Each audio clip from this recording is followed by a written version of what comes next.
Muito bem, vamos para a palavra de Deus. Hoje eu trouxe um título muito interessante: o direito de ficar calado. Um direito que a gente abre mão quase que sempre, né? Ficar calado é muito difícil. Provérbios 10:19 diz assim, na minha versão: no muito falar não falta transgressão, mas o que modera os lábios é prudente. Amém, queridos?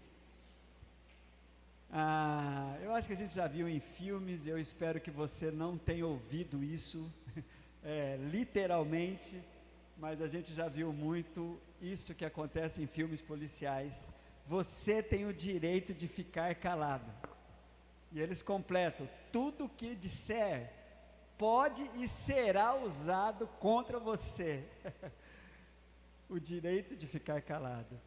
Irmãos, eu trouxe esse tema pitoresco, porque o testemunho da Kaylee me fez lembrar disso aqui também. A maioria dos grandes ensinamentos, das grandes teses que tem, elas têm nuances bíblicas.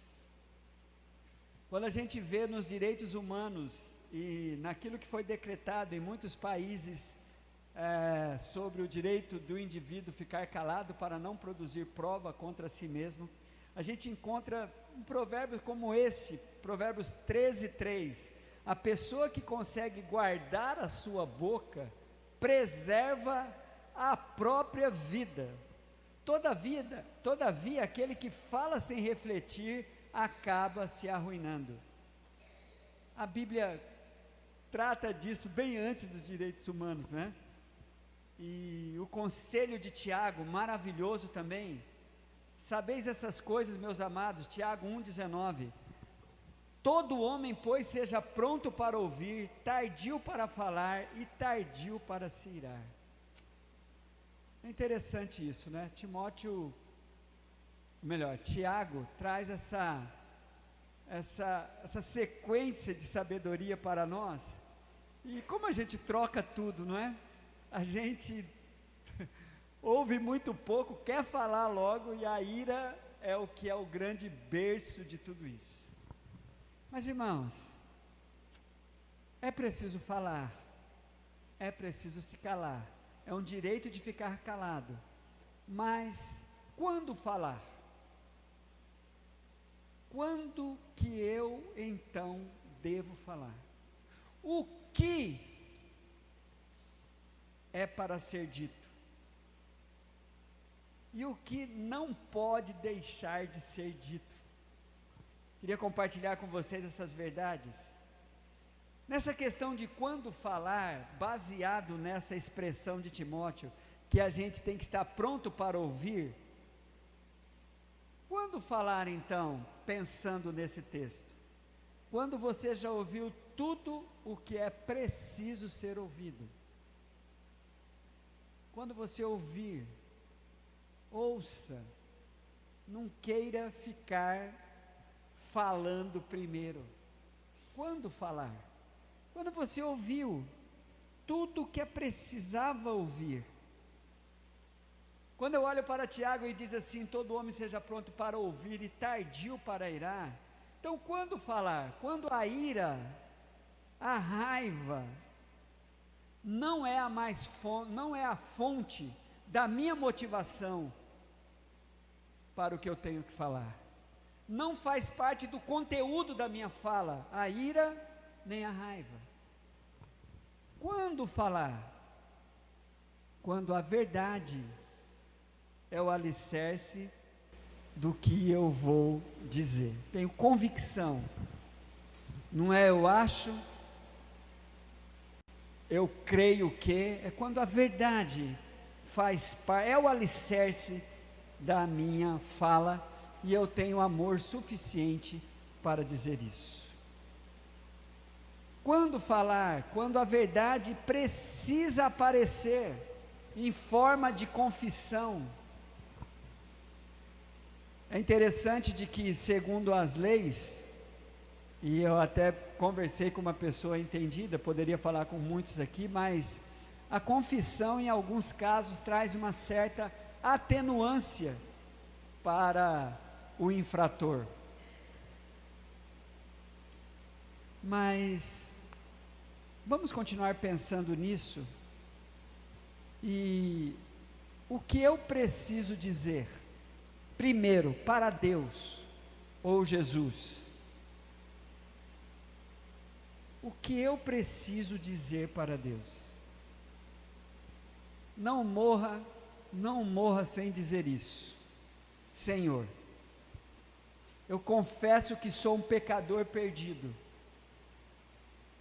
preciso do perdão, do seu perdão e da sua aceitação.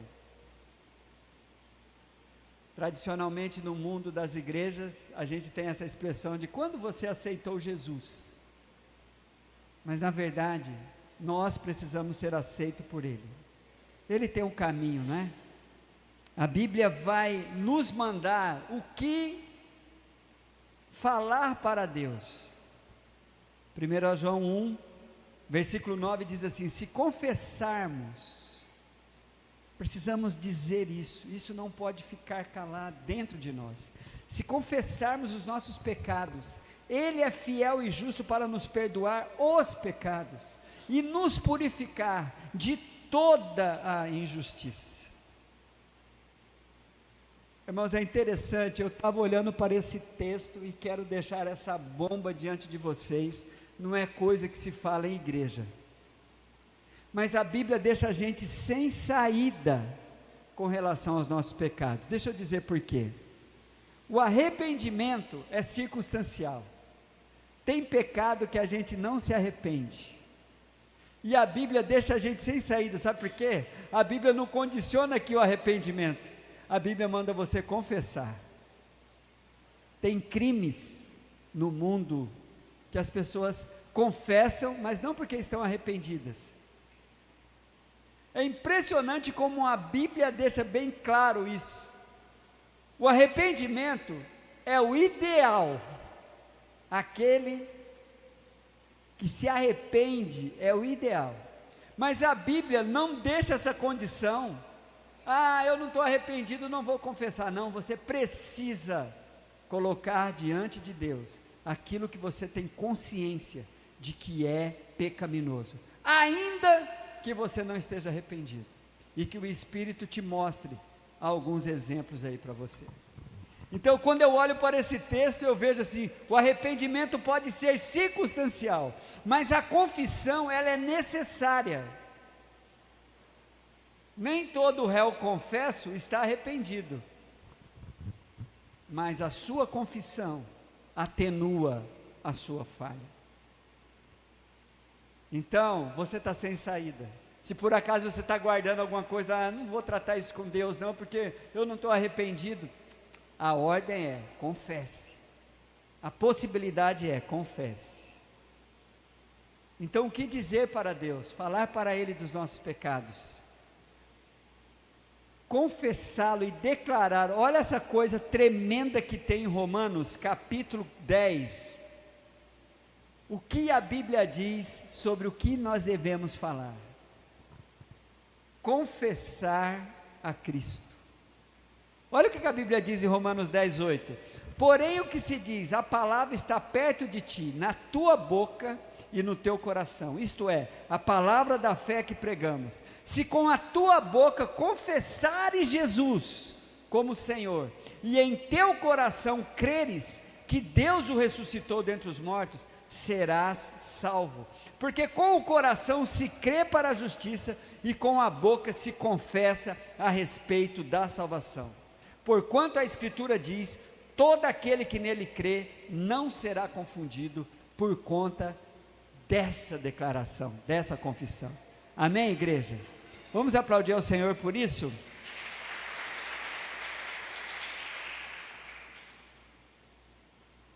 O que dizer para as pessoas? Ao ser tardio em falar, a Bíblia traz algumas recomendações para nós. Olha o que está escrito em Efésios 4, 29.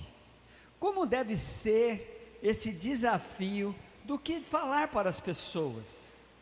A Bíblia vai nos trazer, olha o que diz Efésios 4:29, nenhuma palavra torpe saia da boca de vocês, mas apenas a que for útil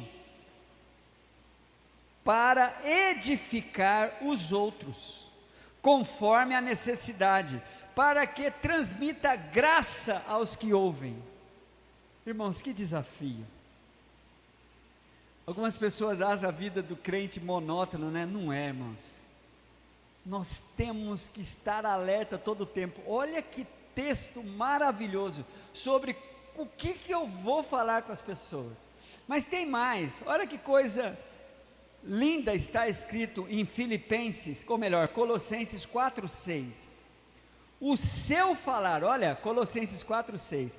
O seu falar seja sempre, meu Deus do céu, é fácil viver, irmãos. O seu falar seja sempre agradável e temperado com sal. Que sal é esse? Vós sois o sal da terra. Que sal é esse? E sempre temperado com sal, para que saibam como responder a cada um. O que dizer para as pessoas? Tirar do nosso vocabulário as palavras torpes, as palavras negativas, as palavras que não trazem edificação. E como tem gente, e como nós escorregamos nisso. E como a gente está sempre assim, com alguns alfinetes na ponta da nossa língua, para de alguma forma atingir as pessoas. É um grande desafio essa questão das palavras.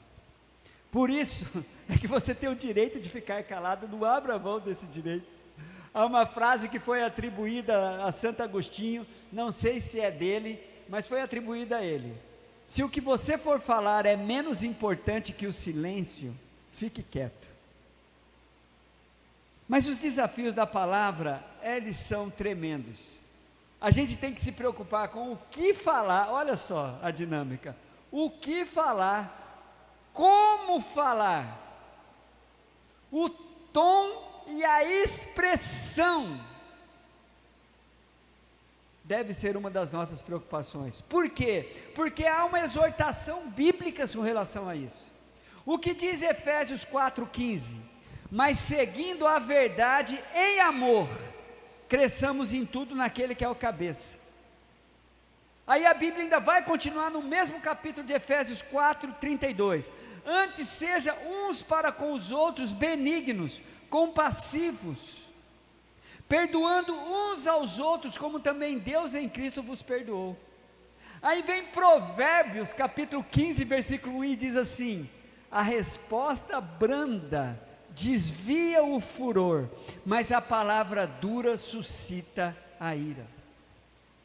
Olha como é dinâmica a vida de alguém que quer honrar a Deus no seu falar, na sua maneira de se comunicar com as pessoas. É um desafio maravilhoso, por isso que a gente precisa depender, o pão nosso de cada dia tem que ser alimentado todos os dias. Por quê, irmãos? Olha, não, eu sou uma pessoa que eu tenho que falar, eu falo na cara. Mas olha, a verdade sem amor vira ofensa. A verdade sem a brandura, que é uma exortação de Provérbios 15:1, ela vira uma ofensa. Mas a brandura sem a verdade, ela vira hipocrisia. Então a gente tem que trazer, por isso que a Bíblia diz assim, para falarmos a verdade em amor, buscarmos a melhor motivação, buscarmos o melhor tom e a melhor expressão. É difícil demais, mas é o grande desafio nosso. Por isso é que a nossa vida não é uma vida sem graça, é uma vida de busca, de como vou honrar a Deus. Sempre lembrando, você tem o direito de ficar calado se você não quiser falar nada. Mas se for falar, busque estes princípios. A Bíblia diz que nós precisamos nos posicionarmos com relação ao poder que temos no tocante à palavra. Vocês lembram do texto clássico, né? De Provérbios 18, 21, que há poder nas nossas palavras, a morte e a vida estão no poder da língua. É um texto clássico que sempre é lembrado para nós. E uma das palavras mais poderosas que nós precisamos dar é confessar a Jesus em todas as oportunidades que eu tiver, com todas as minhas atitudes diante dos homens. A Bíblia vai dizer assim em Lucas 12:8: digo-vos ainda, todo aquele que me confessar diante dos homens, também o Filho do Homem o confessará diante dos anjos de Deus. E tem um dia, irmãos, que dia tremendo vai ser esse? Quando as pessoas vão ser tirado de todos o direito de ficar calado. Todos terão que dizer. Olha que dia tremendo é esse. A Bíblia vai dizer assim em Romanos 14, e aqui vai ter dois tipos de pessoas. Romanos 14, 11 e 2 diz assim, ó: por mim mesmo jurei, diz o Senhor, diante de mim todo joelho se dobrará e toda língua confessará que sou Deus. Irmãos, nós vamos estar sem, não vai ter mais a liberdade, as pessoas terão que confessar. Esse dia vai ser um dia com duas vertentes, dois sentimentos, duas motivações. Uma, os que estão vibrando com isso, não tendo dificuldade nenhuma de dizer: o Senhor é o meu Senhor. Eu confesso a Jesus com a alegria, com a vibração de quem Ele é. Mas vai ter muita gente tremendo, angustiada, pois estará tendo que fazer essa declaração sem o tê-lo como Senhor e Salvador. Esse vai ser um dia de dois sentimentos. Alguns estarão fazendo essa declaração com uma sensação de condenação sobre si. Por que eu não disse isso antes? Por que eu não o declarei antes? Estou sendo obrigado a fazer agora. Você tem o direito de ficar calado até naquele dia. Mas, amados, quero terminar a minha fala convidando você a buscar a orientação do Espírito Santo de Deus nessa questão. Sabe por quê? Ao terminar o seminário Curados para Curar, há um alerta que é para ser dado para todos. Estamos ferindo muito e estamos sendo feridos por conta desta capacidade, o poder que a palavra tem. Eu quero que você tome cuidado, eu quero que você busque orientação do Espírito Santo de Deus, em um lugar muito sensível da sua vida, que é onde a maioria de nós mais nos ferimos, na nossa casa. A palavra branda desvia o furor lá na minha casa. A palavra dura suscita a ira lá na minha casa. Eu devo falar toda a verdade na minha casa, mas com amor. Eu devo buscar o que falar, como falar. Eu devo tirar dos meus relacionamentos mais próximos toda a palavra torpe. E se eu não tiver nada de bom para dizer, eu tenho o dever e não o direito. eu tenho o dever de ficar calado. Peça para o Senhor a capacitação do Santo Espírito de Deus, para que você tenha um falar temperado, a verdade com amor e sem nenhum tipo de intenção maligna, a não ser trazer vida e trazer exortação, edificação. Posso ouvir um amém?